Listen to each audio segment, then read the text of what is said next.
Good evening student. आज मैं economy के थर्ड लेक्चर में आपका स्वागत करता हूं। आज इसमें हम फर्स्ट सेकेंड लेक्चर में हमने आपको जीडीपी, जीएनपी, एनएनपी के बारे में बताया था। फर्स्ट लेक्चर में हमने इकोनॉमी वर्सेज इकोनॉमिक्स बताया था। आज हम आपको ये बता रहे हैं पूरी विश्व की अर्थव्यवस्था को वर्ल्ड इकोनॉमी है,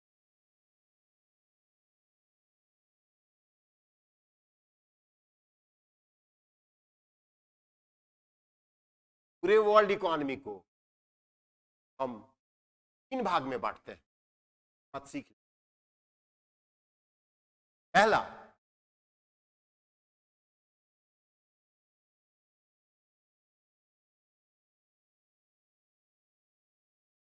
लिख देते हैं on the basis of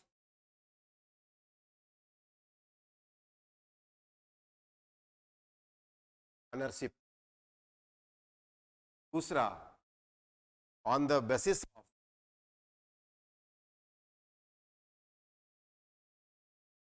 economic activity, आर्थिक गतिविधियों व स्वामित्व के आधार पर, व आर्थिक गतिविधियों के आधार पर। तीसरा, ऑन द बेसिस ऑफ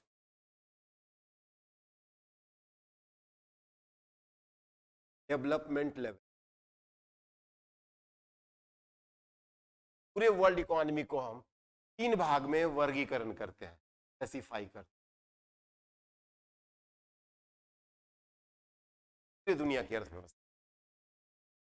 अब देखिए, इसको 2 भाग में बांटते हैं। एक कैपिटलिस्टिक इकोनॉमी,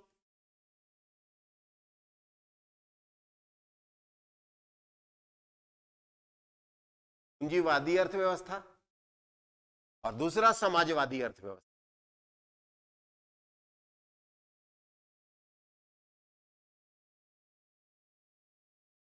कहते हैं समाजवादी अर्थव्यवस्था।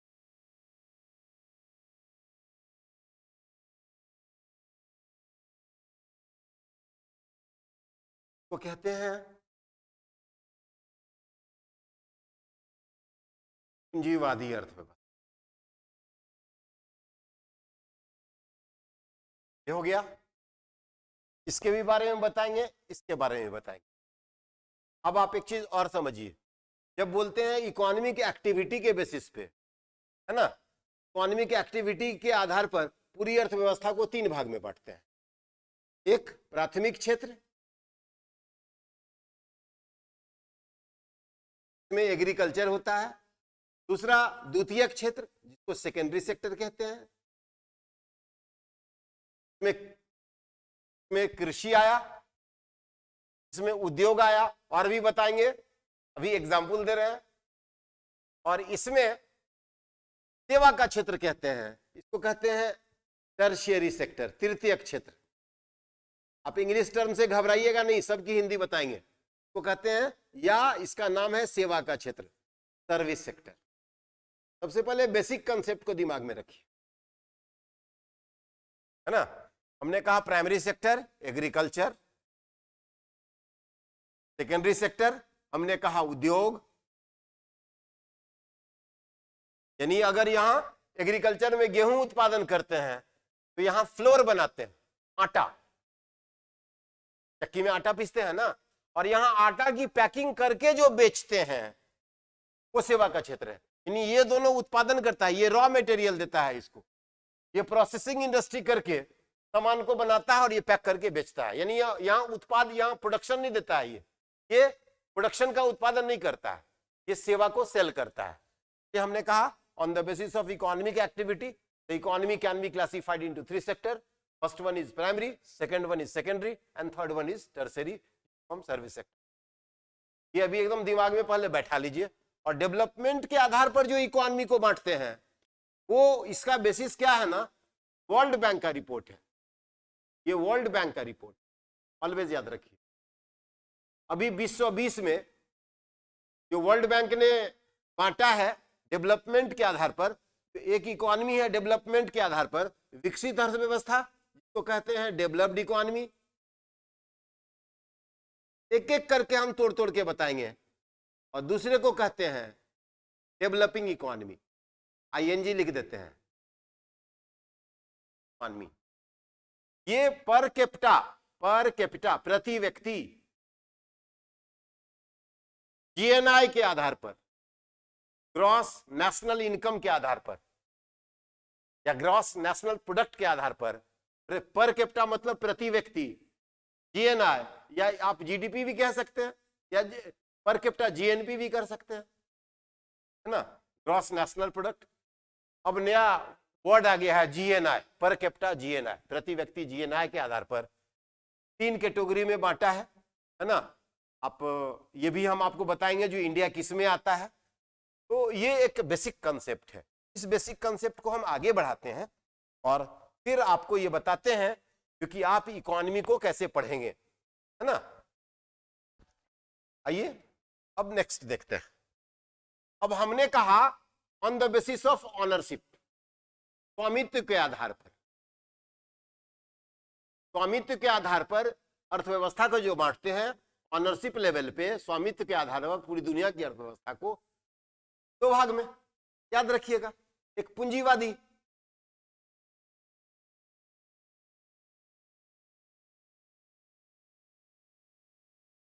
पूंजीवादी अर्थव्यवस्था, और दूसरा देखिए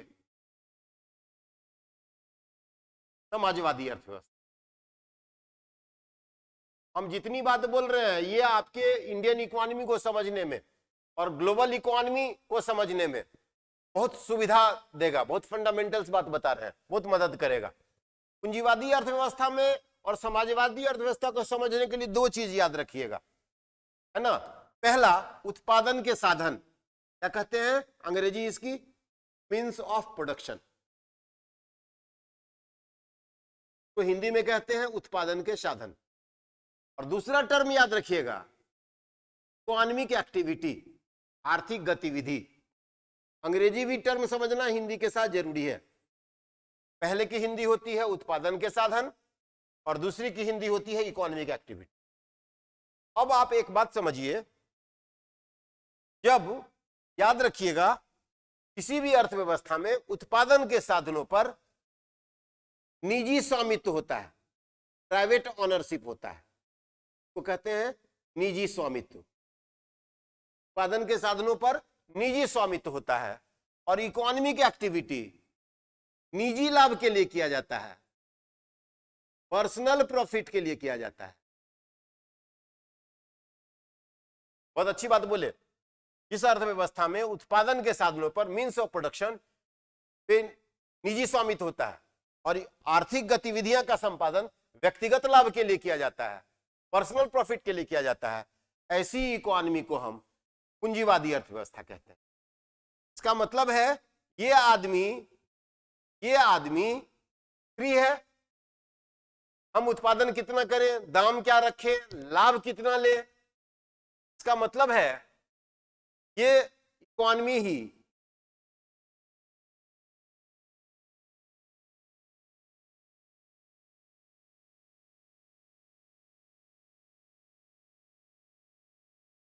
का मतलब होता है non interference of the government, सरकार की हस्तक्षेप नहीं होती है, यानी इसी को कहते हैं हस्तक्षेप की नीति। जो बात बोल रहे हैं सब क्वेश्चन का आंसर है। ये भी पूछा जाता है लेसेस फेयर इकोनॉमी क्या है, तो कैपिटलिस्ट सिस्टम ऑफ इकोनॉमी है। ये डिमांड और सप्लाई पे डिपेंड करता है, मांग और पूर्ति पे। ये मार्केट ओरिएंटेड होता है, ये मार्केट ओरिएंटेड इकोनॉमी है। इतनी बात आपके दिमाग में आना चाहिए। डेफिनेशन के माध्यम से सारा चीज हो गया, यानी इसमें डेमोक्रेसी है, ऑलवेज याद रखिए, इसमें कोई इंटरफेरेंस नहीं है। ये हमने कहा जिस अर्थव्यवस्था में उत्पादन के साधनों पर निजी स्वामित्व होता है और आर्थिक गतिविधियों का निष्पादन व्यक्तिगत लाभ के लिए किया जाता है, ऐसी अर्थव्यवस्था को पूंजीवादी अर्थव्यवस्था कहते हैं। अब आइए समाजवादी अर्थव्यवस्था। हमने समाजवादी अर्थव्यवस्था,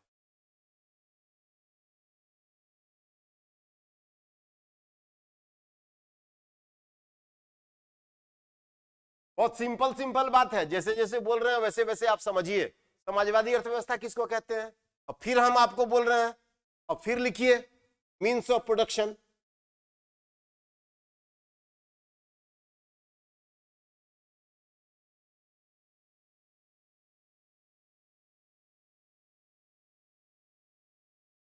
फिर लिखिए आर्थिक गतिविधि, इकोनॉमिक एक्टिविटी।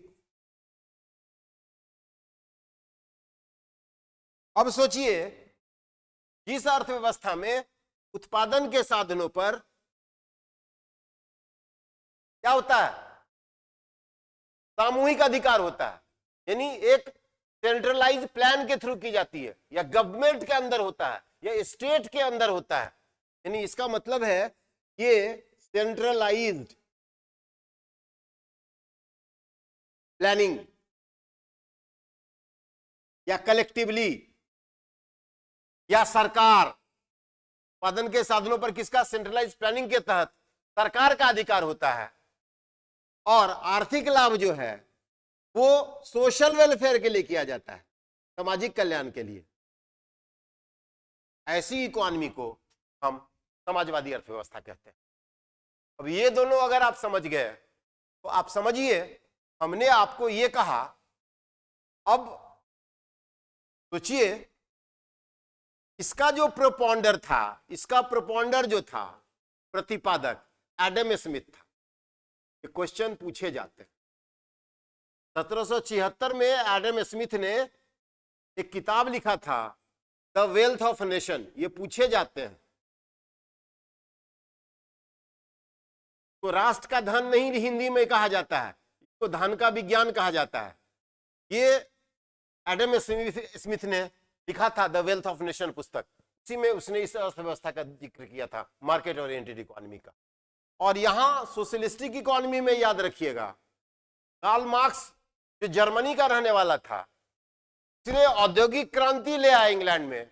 उसी ने नारा दिया था, दुनिया के मजदूरों एक हो, है ना। उस समय सोसाइटी बदला तो इकोनॉमी बदला तो पॉलिटी बदल गई। इसका मतलब है कार्ल मार्क्स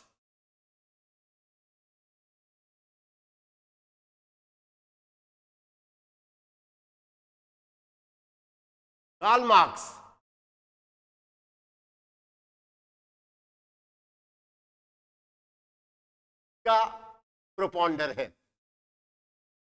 इसलिए ये दोनों पूछे जाते हैं। कि भी एक पुस्तक थी दास कैपिटल, है ना, लेकिन ये दोनों प्रोपॉन्डर प्रतिपादक के नाम पूछे जाते हैं। दोनों की लर्निंग हमने आपको बता दिया। अब सोचिए, इसमें ज्यादा रोल किसका हो गया? प्राइवेट सेक्टर का। और इसमें रोल किसका हो गया? याद रखिए, अगर सरकारी क्षेत्र है, पब्लिक का रोल हो गया, पब्लिक सेक्टर का। और इकोनॉमिक एक्टिविटी सोशल वेलफेयर के लिए किया जाता है। अब आप समझिए, तो जिस इकोनॉमी में अगर एक इकोनॉमी वर्ल्ड की हो गई पूंजीवादी अर्थव्यवस्था, कैपिटलिस्टिक इकोनॉमी, आराम से समझिए, और दूसरी स्कूल ऑफ इकोनॉमी हो गई समाजवादी अर्थव्यवस्था,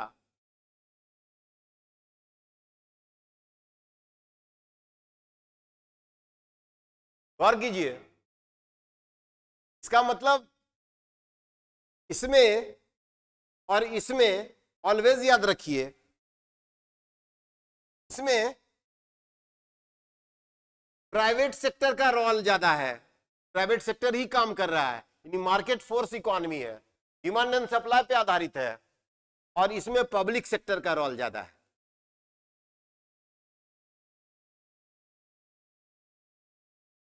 इसमें इकोनॉमिक एक्टिविटी जो है इंडिविजुअल प्रॉफिट के लिए किया जाता है, इसमें इकोनॉमिक एक्टिविटी जो है वो सोशल वेलफेयर के लिए किया जाता है। अब सोचिए, आप जब दो स्कूल ऑफ इकोनॉमी को समझ गए, इकोनॉमी के दो स्कूल को समझ गए, तो अब आप समझिए, जब भारत आजाद हुआ 1947 में, तो आप जानते ही हैं 1948 में आप देखिएगा फर्स्ट इंडस्ट्रियल पॉलिसी आया, और 1956 में सेकेंड इंडस्ट्रियल पॉलिसी आया। जो इंडिया का बेस पॉलिसी कहा जाता है, नेहरू महालनोबिस मॉडल के नाम से भी हम जानते हैं। इसलिए इंडिया में भी किस तरह की इकोनॉमी अडॉप्ट की गई, यानी कहने का मतलब जब सरकार आया 1947 में देश आजाद हुआ तो इंडिया ने बोला हम जो रहेंगे वो पब्लिक सेक्टर का रोल। अब इंडियन इकोनॉमी के बारे में समझिए, अब इंडियन इकोनॉमी के बारे में थोड़ा आपको तुरंत अब समझ में आएगा। जब इंडियन इकोनॉमी की बात कर रहे हैं कि आगे बढ़ने के लिए ये सब चीज की अंडरस्टैंडिंग बहुत ही जरूरी है आपके लिए। अगर नहीं होगा तो इकोनॉमी समझ में नहीं आएगा, नहीं तो आसान लगेगा।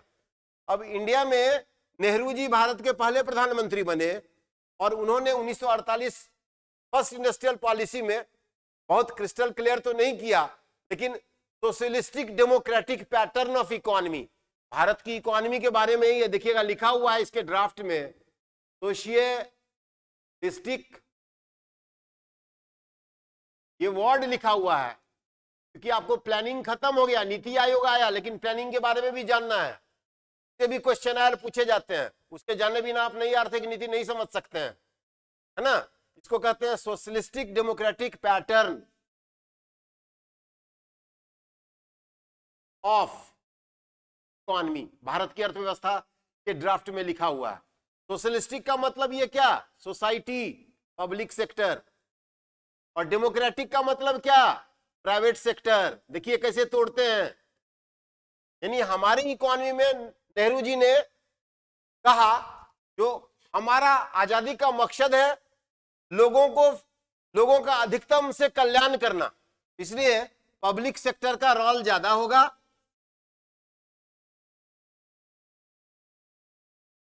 सार्वजनिक क्षेत्र का, और इसके बाद जो क्षेत्र बचेगा वो क्षेत्र प्राइवेट सेक्टर का होगा। ये नेहरू जी का कहना था। यानी इसका मतलब है अगर हम दोनों को मिला देते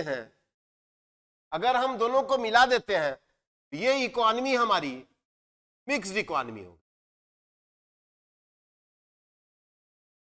ये भारत की अर्थव्यवस्था कैसी अर्थव्यवस्था बनी, तो मिश्रित अर्थव्यवस्था बनी।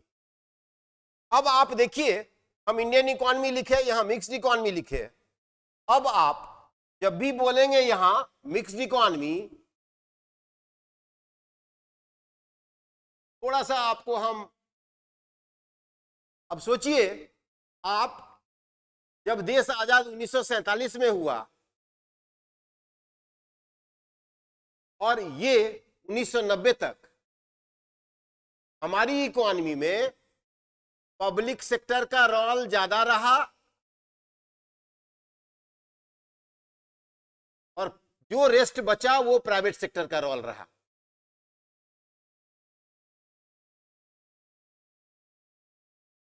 उसके बाद आप याद कीजिए 1991 से लेकर आज 2023 है, अभी के इकोनॉमी में प्राइवेट सेक्टर का रोल ज्यादा बढ़ रहा है और पब्लिक सेक्टर का रोल धीरे धीरे कम हो रहा है। ऐसा नहीं है खत्म हो गया है, पब्लिक सेक्टर की जिम्मेवारी दूसरे जगह शिफ्ट कर गई है। यानी कहने का मतलब पहले अगर दही चूड़ा बोलते हैं, दही का मात्रा ज्यादा है, चूड़ा का मात्रा कम है। अगर चूड़ा दही बोलते हैं तो चूड़ा का मात्रा ज्यादा है और दही की मात्रा कम है, लेकिन है दोनों मिक्स्ड ही, दही चूड़ा या चूड़ा दही। तो इसलिए आप यहां देखिए, यहां भी हमारी इकोनॉमी जो है वो मिक्स्ड इकोनॉमी है और यहां भी हमारी मिक्स्ड इकोनॉमी है, लेकिन दोनों के टेक्सचर में चेंजिंग आ गया। इसमें प्राइवेट सेक्टर का रोल ज्यादा था और पब्लिक सेक्टर का रोल ज्यादा था, प्राइवेट सेक्टर का रोल जो बचता था उसमें आता था। आज इकोनॉमी का शिफ्टेशन चेंज हो गया है, जैसे फुटबॉल के गेम में गोलकीपर का छोड़ बदल जाता है। आज प्राइवेट सेक्टर का ज्यादा से ज्यादा रोल है और पब्लिक सेक्टर का रोल है, खाता नहीं है, लेकिन ये एक इंफ्रास्ट दूसरे भूमिका में, इसलिए ये भी मिक्स्ड इकोनॉमी है। और यही मिक्स्ड इकोनॉमी आज का टेक्सचर, आज अगर क्वेश्चन आएगा जो नई आर्थिक नीति जो 1991 में आया, जो रॉ मनमोहन मॉडल के नाम से जाना जाता है, ये बताएंगे हम आपको समझाने के लिए ये सारा लेक्चर ले रहे हैं। ये कौन सी इकोनॉमी है, तो ये भी मिक्स्ड इकोनॉमी है, लेकिन इसमें प्राइवेट सेक्टर का रोल ज्यादा है, पब्लिक सेक्टर का रोल कम है। बताएंगे नेप क्या है, अब ये भी आज हमने ये बताया, अभी उसके बाद हम नेक्स्ट लेक्चर में जो बताएंगे आपको, क्योंकि पर कैपिटा डेवलपिंग इकोनॉमी किसको कहते हैं, डेवलप्ड इकोनॉमी किसको कहते हैं, प्राइमरी सेक्टर क्या है, सेकेंडरी सेक्टर क्या है, टर्शियरी सेक्टर क्या है, गीग इकोनॉमी क्या है ना, ये सारे लेक्चर पूछे जाते हैं, इससे क्वेश्चन आयर पूछे जाते हैं। नेक्स्ट लेक्चर में, कल के लेक्चर में हम पे फोकस करेंगे, जो रेस्ट बचा हुआ है। Just call it a day, आज यहीं तक, फिर नेक्स्ट लेक्चर